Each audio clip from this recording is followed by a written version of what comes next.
Sairam, uh, I thought of sharing a little bit of my life with my mother-in-law and father-in-law, whom you see there. I don't have any huge photograph of them. I have only some photos to remember them like this. You know, and during summer they used to come to Bangalore to be with the grandchildren, and we hardly went to uh, Delhi. We hardly went because my husband was always in a touring job. So, anyways, coming back to the topic of my mother-in-law and father-in-law. Here I have to say, uh, I am so blessed to have come to a family with great discipline. When I say discipline, the discipline is for time, money, talking, lifestyle, everything. So, in fact, being brought up in Trivandrum by my Lalita Amma in a strict house under Appa's Amma, Lakshmi Pati Amma. I'll talk about her later. And this side, Amma's Appa, very spiritual, but did everything with a meaning. He never allowed us children to live in misconceptions. If you do this, you will get this. If you do, I have told in several videos. That was not how we were brought up. And Amma's Amma, very pious, best, I can say the best cook ever I have seen in my life is my Amma's Amma. All the ladies in the house cook very well, but still I always felt Avan cooks much better than anybody else in the world. That's what I felt as a child. Now coming back to this topic about so as I tell you, when I was grown up under a family of full culture, tradition, valuing time, valuing our Brahmin life. See, basically, when I say Brahmin, we are not born in Tamil Nadu, we are not Tamil Nadu Brahmins. We are basically Kerala Brahmins, Palakkad Ayers. So, and more, we are all, as Hindus, we all have to follow Sanatana Dharmam, but we Ayers have to follow Dharma Shastram, which is very tough to follow, but we have to follow. But this recent times of modern world and with day-to-day life for everybody, it's not easy for them to follow the 100% of Dharma Shastra, but still we have to follow one. Now, coming back to this topic of my mother-in-law and father-in-law, whom you see here, they, Appa is from Palakkad, Palakkad, Parkanjeri, Ennapada Gramam is my father-in-law's, birthplace. And we have our Kuladevam is Parkanjeri Bhagavati. It's a kaava. It's called Adima Kaava. Normally, those days, ladies were not allowed. Now I heard ladies can go only up to the Kodimaram. About that, you are not supposed to go. Only gents can go to give the padipan, put the padipan. That's what I heard. I don't know what all changes have come now, I don't know. But anyways, so Appa, my father-in-law is from Parkanjeri Gramam, Palakkad. He is basically MA Literature, and he was the Undersecretary to the Government of India, New Delhi. They had all the comforts at home, but children were brought. Amma, that's my mother-in-law, brought the four sons and the daughter in a very disciplined way, and all are well educated and are all settled. And to be frank, my mother-in-law's side also, all educated, doctors, engineers like that. My father-in-law's side also, all of them are highly educated.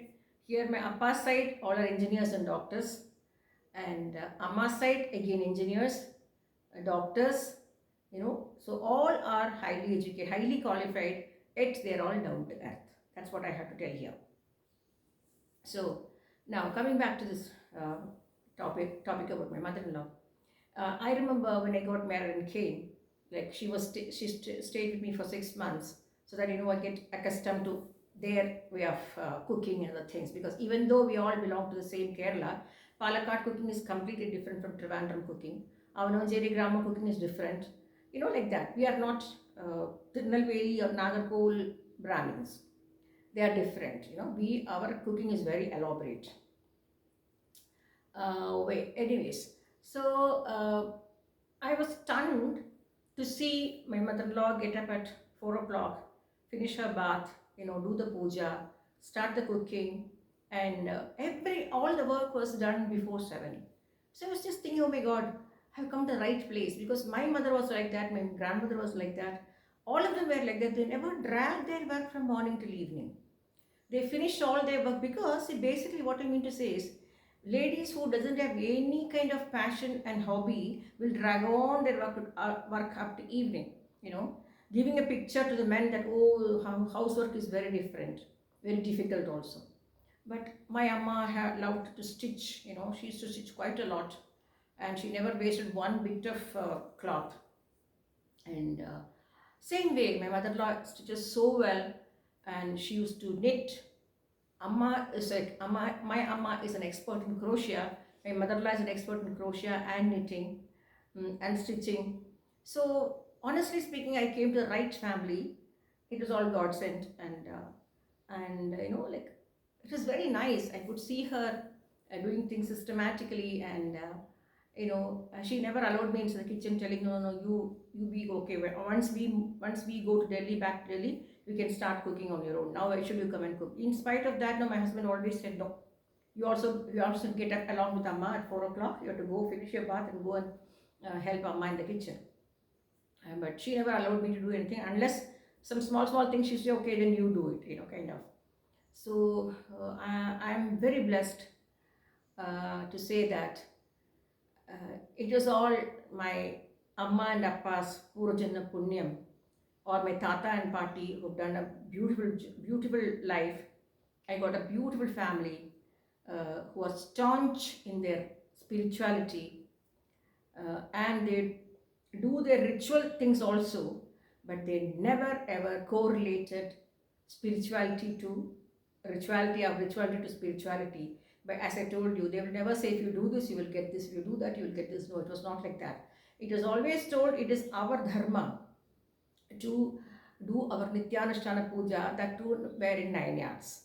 So my father-in-law always told me, like, you have come to the family of Ayya Shastrigal. Appa's, that is my father-in-law's Appa, was a Sanskrit college. He was a Sanskrit scholar, and he was given the Veera Shringhala for being the best Sanskrit scholar by Travancore Maharaja. So we can understand from which family we all hail from. So I always felt it is my duty to do what my father-in-law told me and my mother-in-law told me, especially my father-in-law. He told me, any time of life till you die, go on like this. At 4 o'clock you have to get up and finish all the work, and that is our Dharma Shastra rules. Before the sun comes, we have to finish all our cooking and finish off all the puja. In the same way, before the sun sets, we have to light the lamp and finish the puja and do the Naivedyam. So till today, I am following that. Thank you, Appa, for teaching me the systematic life of Parikanjeri, our ancestral life. And I really, as I told you, I'm really blessed to have Narayana Pata, that is my Amma's Appa, as a guru. And I remember him taking a bath in Avananjali Gramam pond, that is Kolam, with a wet tundu. He'll hold my hand and we'll climb the steps. This time when I go to Trivandrum, I'm going to shoot. Last time I had only photos. Now I'm a little bit better in shooting, even though people say I'm not clear in talking. Maybe I need a microphone or a speaker, to be attached to sari, which I hate. But in case people feel that my voice is not clear, I think I have to go for it. And here, as I told you, very noisy place, and you cannot even shoot peacefully. Every time there's a sound here, the layout. And if I sing problem, if I talk problem, if I stitch problem, all problem, because they feel I am the only one who make noise. All the others make noise at 10:30 up to 11 o'clock to 12 o'clock, but that doesn't matter. And basically what I felt was, you're all feeling very jealous about me, because at 65 I'm very active and doing my things on my own. So probably it's jealousy. They always say kashandiki masuvikim marundu kadayadu. But at least nowadays Kashandi means for Kashandi at least you're getting a wig to wear. But for asuya, that is for porame or jealousy, there's no medicine. So coming back to this point, I must really tell that Narayan Pata taught us the value of mantrams and not to correlate. The same way my father-in-law taught the value of mantrams to be chanted, to be recited quietly and not loudly, and uh, to understand its meaning as what you're chanting. And he also told me that we are not doing puja to get something. So when I see people telling, oh, I went there for this, I went to that place, and asked God this and that, that's not correct. You're not going to temple to ask for anything. Who are you to ask God anything for you? You have no right to ask anything to the God, because as it is, you're living a karma from a previous janma, so you have to face it as well, right? So I am so blessed to have come to this kind of family, and even today I wear my 9 yards during my puja and my nityanishtanams. And being a dog breeder, to be with the dogs, I have to be wearing my Bermuda and t-shirt, because their hairs may come to my body and that will come to the food. So they have their own place, but even though they're not happy here in this rented house, if God wills, as I always say, I'll get a proper place to go. Yet we are looking for lands, but nothing is clicking. Lands are coming, but all are with fake papers, and so we'll be very careful before buying. So here, what I have to tell is, uh, when I started this dog breeding, Appa, that's my father-in-law, asked me, is it possible, do you think it's possible for you to do this with looking after 2 small kids and Srinivas, that is my husband, in a traveling job? Is it possible for you to manage everything? You have to go to school, leave the children to school and bring bring one child, leave one child.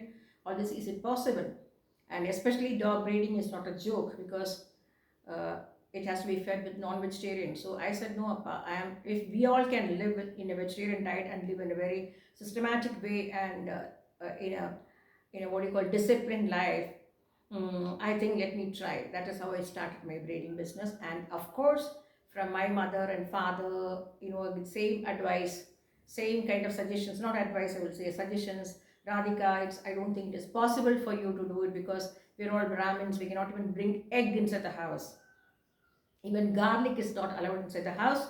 Garlic is allowed only during a lady's delivery. After that, no garlic.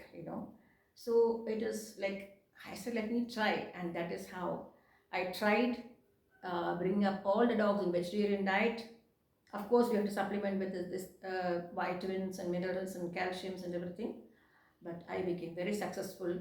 I can always say I succeeded only because of my hard work. The willingness to learn. Every minute, every second, we are learning. That's what my Amma always used to say. So now, I'm so thankful to my mother-in-law and father-in-law uh, to teach me all the systems of the life. And even today, when I make appam, my husband says, no, no, it's not. It does not come up to my amma's making, because my mother-in-law used to make appam so beautifully. That is, it will be like 2 kingdoms, 2 katoris. No, one katori here, one katori here. That way she used to make.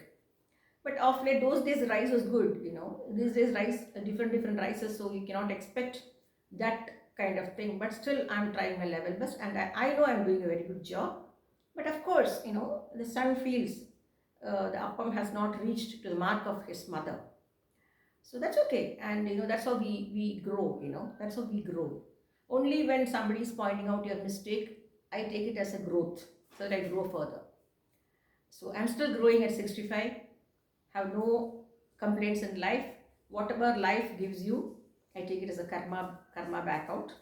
And I really enjoy my life. And again, I'm really grateful, and I'm a grateful, sincere, and grateful. I'm very grateful to my mother-in-law and father-in-law, for having a disciplined life, and accepting me as a daughter-in-law, and gave me the space to do what I want, but not failing on my household duties.